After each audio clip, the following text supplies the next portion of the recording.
Hello, I'm Kayla, a 36-year-old woman. The past few months have been really tough for me, and I'm having to relearn a lot of things. My husband Tom caused a lot of the trouble I'm in, but a kind person stepped in and helped me avoid even more pain. First, let me tell you about the people in my story. The first person is my sister, Maya. She's 6 years younger than me and very pretty.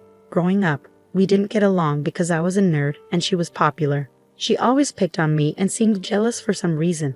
My mom tried to help us get along, but it didn't really work. When I went to college, we didn't talk much. But after I graduated and she was a teenager, we started talking again. Our relationship got a little better, but we never got really close. That was the best we could do, and I was okay with that. Next, let me tell you about my ex-husband Tom. We met at work and got along really well. We dated for about 3 years before getting married. We worked hard and bought our first house together. I earned more money, so the mortgage and deed were in my name. After 2 years of marriage, Tom asked me about having children. Honey, I was wondering about something, and I need you to think about this with an open mind. All right, what is it? I've been thinking that we've been together for a while now, and maybe we could start a family of our own. Tom, you know how I feel about that. I know, but we have the money for it, and it would be really cute to have little versions of us running around, don't you think? Yeah, but kids are a lot of work and responsibility. We're the most hardworking and responsible people we know.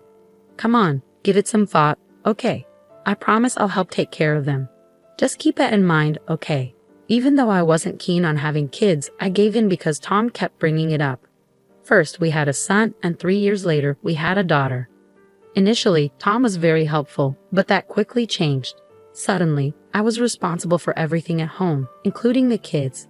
After our first child, Tom insisted I stop working because he had gotten a promotion and was earning more than me. I tried to resist, but eventually, I decided it wasn't worth the fight and accepted my new role. To avoid getting bored at home, I took up a new hobby, hosting dinners.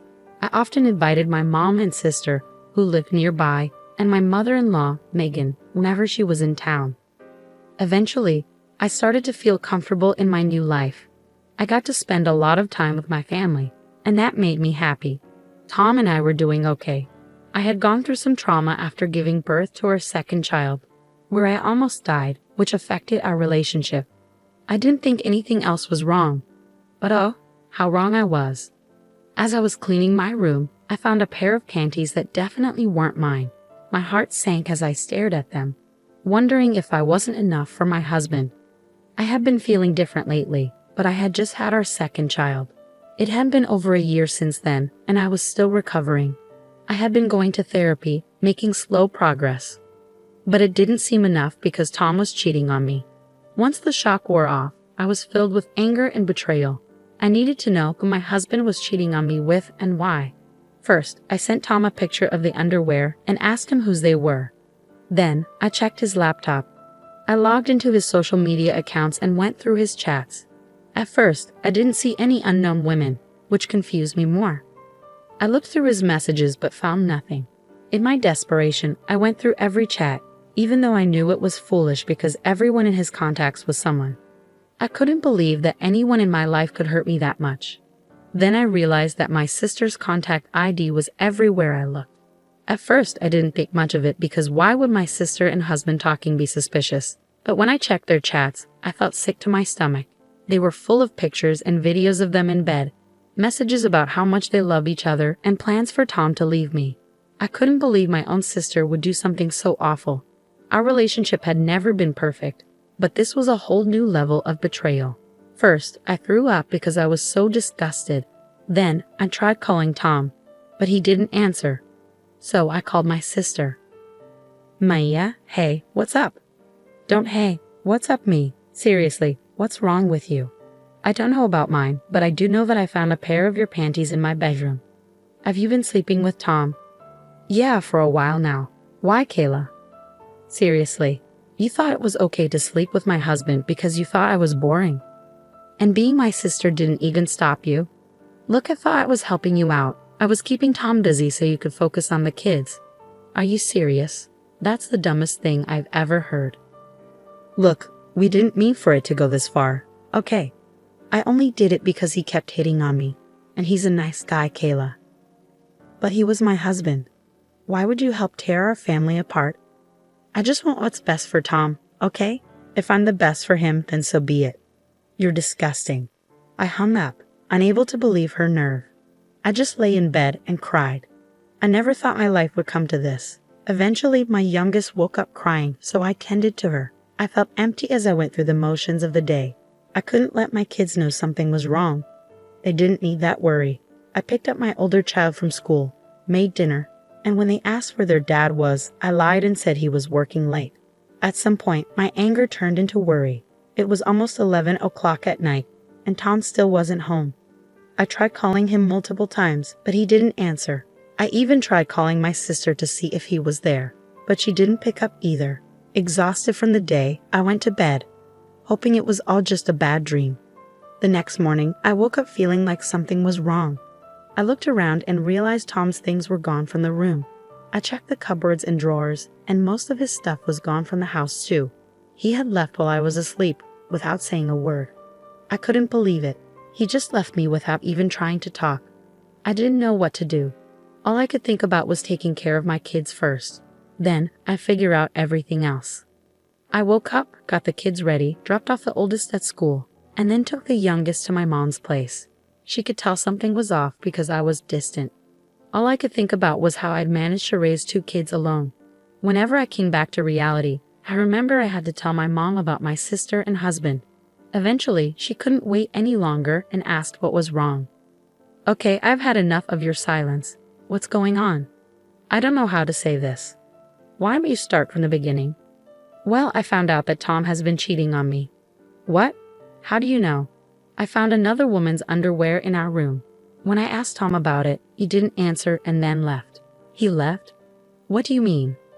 When I woke up this morning, all his things were gone. Gone? You didn't try to stop him? I didn't even realize when he came back. I fell asleep around midnight, and when I woke up, all his stuff was gone. Oh my God, my poor girl, I'm so sorry this happened. Yeah, it gets worse. Oh no, what happened? Do you know who Tom cheated on you with? You mean you know who he cheated with? Yeah, I snooped through his things to find out. I wouldn't have tolerated this under normal circumstances, but this is different. So, who is it? Maya. Excuse me? What? Are you serious? Yeah, my husband has been cheating on me with my own sister. I called her to ask about it, and she was so casual about it. She said they were in love, and she believed she was the best for him, so she was going to keep being with him. Oh my God, what has Maya done? I don't even know how I'm going to survive. I have 2 kids to raise and I need to find a job too. Look, why don't you just get some rest while I try to process this? I'll be here to help you, okay? Yeah, okay, thanks Mom. I had become numb to everything that had happened, so telling my mom wasn't as hard as I thought. I ended up sleeping while my mom took care of my youngest. When I woke up, I heard my baby crying and my mom yelling. I rushed out and saw my mom on the phone looking angry. She hung up and seemed surprised to see me. She apologized for the noise but didn't say more. I knew she had been giving Maya a piece of her mind. Over the next few days, Mom stayed with us. It was easier having one person move and then 3. Maya kept trying to contact our mom, but she asked me to block Maya. It was comforting to have someone understand my feelings when I felt so alone. I found out through mutual friends that Tom and Maya got married. They reached out to me, concerned and confused. I had to explain everything, which was humiliating, but they were supportive.